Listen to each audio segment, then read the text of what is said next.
तो आज की सबसे बड़ी खबर है। सबसे बड़ी खबर क्या? हिजबुल्लाह चीफ नसरल्लाह मारा गया है। आईडीएफ की तरफ से यह कंफर्म कर दिया गया है, हिजबुल्लाह चीफ नसरल्लाह मारा गया है। और इसी पर लगातार हमारे जो वॉर कॉन्क्लेव जारी, बड़ी खबर आपके सामने, हिजबुल्लाह चीफ नसरल्लाह मारा गया। आईडीएफ ने नसरल्लाह के मारे जाने का दावा किया है। बेरूत हमले में मारा गया नसरल्लाह। कल यानी 27 तारीख को बेरूत लेबनान की राजधानी में जो हमला किया गया, बम बरसाए गए फाइटर जेट से हिजबुल्लाह के हेडक्वार्टर में, इसमें हिजबुल्लाह चीफ नसरल्लाह मारा गया है। आईडीएफ की तरफ से यह ताज़ा बयान दिया गया, कंफर्मेशन जारी किया गया है कि उनके हमले में हिजबुल्लाह चीफ नसरल्लाह मारा गया है। बेरूत में जो हमला किया गया, बंकर बस्टर बम का इस्तेमाल किया गया। जिस वक्त हिजबुल्लाह चीफ नसरल्लाह हिजबुल्लाह के हेडक्वार्टर में एक बैठक कर रहा था, सीक्रेट मीटिंग कर रहा था, टॉप लीडरशिप वहां पर मौजूद थी, उसी वक्त बारूद बरसाया गया लेबनान में। बेरूत के जो हेडक्वार्टर है हिजबुल्लाह का हेडक्वार्टर, और इस हमले में हिजबुल्लाह चीफ मारा गया है। जी हां, कंफर्म हो गया है। और आईडीएफ ने सोशल मीडिया पर ये लिखा है, दुनिया को आतंकित नहीं कर पाएगा अब नसरल्लाह। ये कहा गया है सोशल मीडिया पर, ये कंफर्मेशन हो गई है कि नसरल्लाह इस हमलों में मारा गया है। जो हमले हुए, रीसेंट अटैक्स हुए, उसमें जो हिजबुल्लाह के हेडक्वार्टर पर हमला किया गया, आईडीएफ ने सोशल मीडिया पर यह लिखा है कि दुनिया को अब आतंकित और नहीं कर पाएगा नसरल्लाह, मतलब उसका खात्मा हो गया है, दुनिया को और नहीं दहला पाएगा। ये देखिए, ये वो हम सोशल मीडिया पर आपको कंफर्मेशन दिखा रहे हैं। Hassan Nasrallah will no longer Hassan Nasrallah के बारे में बताया गया है, आतंकित नहीं कर सकता हसन नसरल्लाह। ये कंफर्म किया गया है आईडीएफ की तरफ से। तो देखिए, Hassan Nasrallah will no longer be able to terrorise the world, ये इजरायली डिफेंस फोर्स की तरफ से बाकायदा पोस्ट किया गया। एक और बड़ी खबर, आईडीएफ प्रमुख हरजी हलेफी का बड़ा बयान, हम दुश्मन तक पहुंचने की क्षमता रखते हैं, इजरायल को धमकाने वाले का अंजाम बुरा, यह कहा गया हरजी हलेफी की तरफ से। तो हिजबुल्लाह चीफ नसरल्लाह मारा गया है। अब वो पूरी दुनिया को और ज्यादा आतंकित नहीं कर पाएगा, टेरराइज नहीं कर पाएगा, ये बयान दिया गया है, ये बयान जारी किया गया है सोशल मीडिया के जरिए इजरायली डिफेंस फोर्स की तरफ से। और हरजी हलेवी दुश्मन तक पहुंचने की हम क्षमता रखते हैं, ये बोल रहे हैं। इजरायल को धमकाने वाले का अंजाम बुरा होता है, यानी कि हिजबुल्लाह चीफ नसरल्लाह के मारे जाने की पुष्टि आईडीएफ की तरफ से इन बयानों के जरिए की गई है। पूरी दुनिया के सामने क्या हश्र हुआ है हिजबुल्लाह का और उसके चीफ का, उसके प्रमुख का, ये बताया गया इस पोस्ट के जरिए। दो खबर, और ये दोनों खबर आप देखिए, दोनों तरफ दुनिया को आतंकित नहीं कर पाएगा Nasrallah, Hassan Nasrallah will no longer be able to terrorise the world, ये पोस्ट किया गया है। आईडीएफ के प्रमुख हरजी हलेफी की तरफ से कहा गया, दुश्मन तक पहुंचने की क्षमता रखते हैं, ये इजरायली डिफेंस फोर्स की ताकत को बयां किया गया, इजरायल को धमकाने वाले का अंजाम बुरा। और एक और खबर आपके सामने, तीसरी जो सबसे बड़ी खबर, नसरल्लाह चीफ, हिजबुल्लाह चीफ माफ कीजिएगा, नसरल्लाह मारा गया है।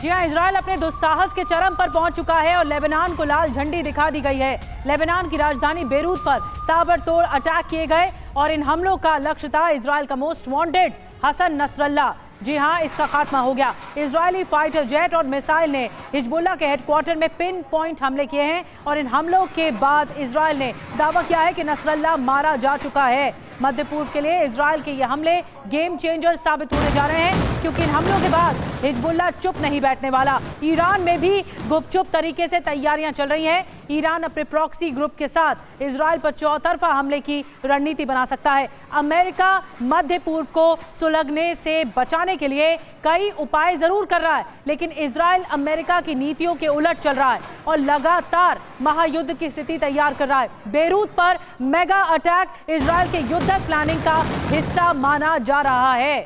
तो बड़ा अटैक कर दिया गया, उसमें जो मोस्ट वांटेड था उसका खात्मा कर दिया गया, हसन नसरल्लाह का खात्मा कर दिया गया। अब वो और आतंकित नहीं कर पाएगा, इस बात को कंफर्म भी कर दिया गया, इस बात की पुष्टि कर दी गई है। और देखिए, हमारे साथ खास मेहमान भी जुड़ रहे, उनका हम रुख करें, उनका परिचय आपसे करवाएं। लेकिन इससे पहले सुमित, मैं आपसे जानना चाहूंगा, आईडीएफ ने जो कंफर्मेशन दी है हिजबुल्लाह चीफ के बारे जाने की, क्या डिटेल सामने आ रही है?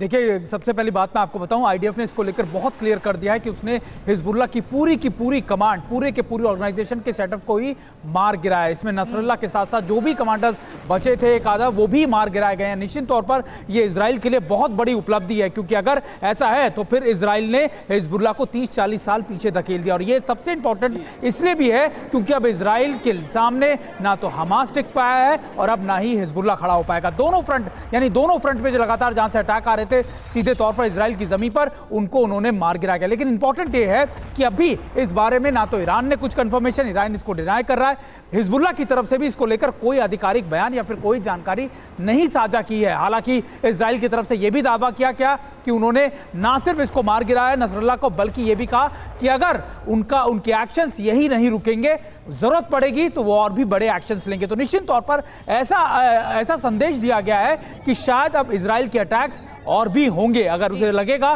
कि नसरुल्लाह के अलावा भी कोई ऐसा कमांडर है या कोई ऐसा शख्स है जो लगातार इस पर अटैक करने की कोशिश करेगा, उसके खिलाफ भी ऑपरेशंस किए जाएंगे। क्योंकि मैं आपको बताऊं कि आईआरजीसी के भी कई कमांडर जो हैं वो लेबनान में मौजूद हैं, वो सीरिया में मौजूद हैं। तो निश्चित तौर पर इजराइल का इंडिकेशन या फिर इजराइल की जो बात है वो उसी तरफ इशारा करती है। बिल्कुल, इंडिकेशन साफ है कि इजराइल और हमले करेगा और जब तक खात्मा नहीं हो जाता हिजबुल्लाह का, तब तक ये हमले जारी रहेंगे। हमारे साथ योगेश गुप्ता साहब जुड़ रहे हैं, पूर्व राजदूत के तौर पर। कर्नल रिटायर्ड यूएस राठौर साहब हमारे साथ जुड़ रहे हैं। ब्रिगेडियर रिटायर्ड संदीप थापर साहब हमारे साथ जुड़ रहे हैं। राठौर साहब, आप ही से स्टार्ट कर रही हूँ मैं। ये एक बहुत बड़ी न्यूज़ है, हम सुबह से इस पर चर्चा कर रहे थे, अभी तक कंफर्मेशन नहीं थी, लेकिन आईडीएफ ने एक्स के जरिए, सोशल मीडिया के जरिए ये बता दिया कि अब और आतंकित नहीं कर पाएगा। इसका मतलब कंफर्म है नसरुल्लाह मारा गया है।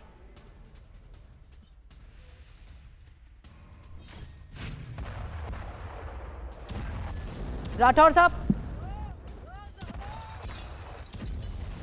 मुझे लगता है कि राठौर साहब तक संपर्क नहीं हो रहा है। थापर साहब, मैं आपके पास आ रही हूं, आपकी पहली प्रतिक्रिया क्या होगी? देखिए, कुछ चीजें आपने कवर की हैं। मेरे 3-4 पॉइंट्स हैं इसके बारे में। पहली चीज कि इस टाइम में नसरुल्लाह अकेला नहीं होगा, उसके साथ उसका कबाल, उसके और भी डेप्यूटी होंगे। तो हो सकता है, अभी इंफॉर्मेशन तो निकल नहीं रही, हो सकता है कि इसमें और भी लीडरशिप अफेक्ट हुई हो, उसके अलावा हसन के अलावा और भी मारे गए हो। तो ये एक बहुत सीवियर डैमेज हुई है हिजबुल्लाह को। दूसरी बात ये कि सडनली जब लड़ाई का माहौल बन रहा है, इजराइल अटैक करने वाला है, फौजें तैयार हैं, डिप्लॉयड हैं, उस टाइम अगर एक ऑर्गेनाइजेशन हेडलेस हो जाए तो उसका इंपैक्ट बहुत पड़ता है, उसकी फाइटिंग कैपेबिलिटी पे, हिजबुल्लाह को फर्क पड़ेगा, क्योंकि वो सडनली हेडलेस हो गई है। एक हसन का सुन रहे हैं, और भी हो सकता है उसके लीडर चले गए। तो लीडरशिप अगर एक ही टाइम में बर्बाद हो जाए तो उसके ऊपर इंपैक्ट पड़ता है, उसकी कैपेबिलिटीज पे इंपैक्ट पड़ता है। तीसरा, आप हिजबुल्लाह को, हसन को जो मर्जी कहें, ये जरूर मानना पड़ेगा कि एक पॉपुलर लीडर है वो लेबनान में। पिछले 25-30 साल से वो हेड कर रहा है, उसने काफी चीजें की है, हिजबुल्लाह को प्रोमिनेंस में लाया है, पॉलिटिकल रोल भी दिलवाया है, उसने एक्सेप्टेंस भी दिलवाई है, वेपन्स भी ईरान से लेके उसकी मिसाइल कैपेबिलिटी बिल्ड की है।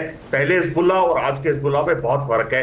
तो एक तरीके से उसकी सपोर्ट है, लोगों को इंसाइट भी कर सकती है। और लास्ट चीज बहुत इंपॉर्टेंट है, क्या ये मैं आपसे सबसे पूछना चाहूंगा, क्या ये ईरान के लिए एक टिप ऑफ पॉइंट है? अब क्या ईरान के लिए एक पॉइंट कि अब हम वेट नहीं कर सकते, अब हमें भी साथ में लड़ाई में जुड़ना पड़ेगा? अभी तक तो बाहर से जुड़े हैं, क्या एक्चुअली जुड़ेंगे? क्योंकि अगर उनकी ऑर्गेनाइजेशन का, उनकी सपोर्ट की ऑर्गेनाइजेशन का हेड चला जाता है तो एक उनके लिए एक रैलिंग पॉइंट बन जाता है कि हम अब, तो ये मेरी इनिशियल वो है। ये जो आपने बात कही है थापर सर, इसी पर मैं सवाल करना चाहूंगा। कर्नल यूएस राठौर सर, मैं आपसे जानना चाहूंगा, जब आईडीएफ ये कंफर्म कर रहा है कि हिजबुल्लाह चीफ नसरुल्लाह मारा गया है, तो क्या आपको ये वो ट्रिगर पॉइंट लग रहा है जिसमें हम पूरे मिडिल ईस्ट में, मध्य पूर्व में ऑल आउट वॉर की बात कर रहे हैं? और ईरान का क्या रोल आप देख पा रहे हैं? करुणा, यहाँ पर एक बहुत बड़ा मोड़ आएगा इस युद्ध में। अब ये इजराइल वर्सेस हिजबुल्लाह है, या इजराइल वर्सेस लेबनान है, या इजराइल वर्सेस ईरान है, क्योंकि ये बहुत बड़ी घटना है। और इजराइल इसके लिए तैयार है, क्योंकि इजराइल ने जो सारे एयर अटैक्स किए, एयर ऑपरेशंस किए, उसके पीछे मंशा यही थी कि मैं ग्राउंड अटैक के लिए रास्ते साफ करूं। और वो अब आती है बात कि ग्राउंड अटैक कैसे होगा। लेकिन इसके बीच में एक बहुत बड़ी अभी खतरा दिखाई दे रहा है कि इसमें ईरान किस तरीके से कूदेगा। अभी आपके गेस्ट बता रहे थे कि आईआरजीसी की प्रोमिनेंट प्रेजेंस सीरिया और लेबनान में है। क्या आईआरजीसी हिजबुल्लाह के साथ फिजिकली फाइट में उतरेगी? अगर वो ऑपरेशंस में उतरती है तो इजराइल के लिए चुनौती होगी।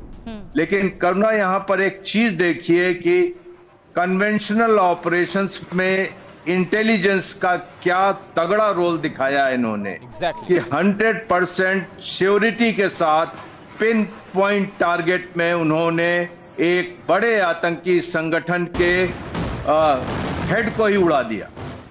तो यहां पर एक चीज अभी साफ है कि इजराइल ने अपने कार्ड्स बड़े अच्छे खेले हैं। हमास पूरी तरीके से काबू में है।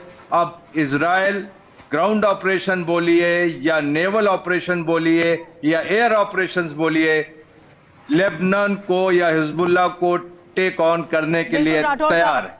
बहुत बड़ी बात आपने बताई राठौर साहब, और कमर तोड़कर रख दिए हिजबुल्लाह की, एक के बाद एक ताबड़तोड़ अटैक। और अब तो मास्टरमाइंड जो था या फिर जितने भी हमले थे, इसके अलावा जो 7 अक्टूबर का हमला था उसमें भी हिजबुल्लाह का हाथ था। अब जाकर इजराइल ने अपना शायद बदला लिया है।